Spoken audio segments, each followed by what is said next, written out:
అకాడమీలో తాను చేయాల్సిన పని గురించి ఆలోచిస్తూ ఉన్నాడు సాగర్.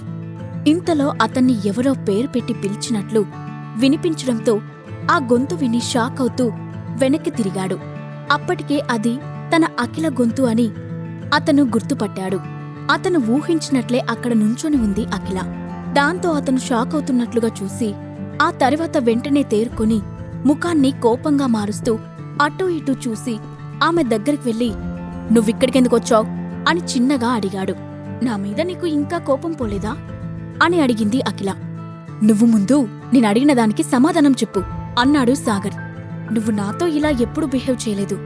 నీ గురించి ఆలోచిస్తే నాకు భయమేస్తుంది" అని ఆందోళనగా చెప్పింది అఖిల. "నువ్వు నా గురించి ఆలోచించడం ఎప్పటినుంచి మొదలుపెట్టావ్?" అని చిరాగ్గా అడిగాడు సాగర్. "అలా అంటావేంటి? ఈ మధ్య నువ్వు చాలా మందిని కలుస్తున్నావు.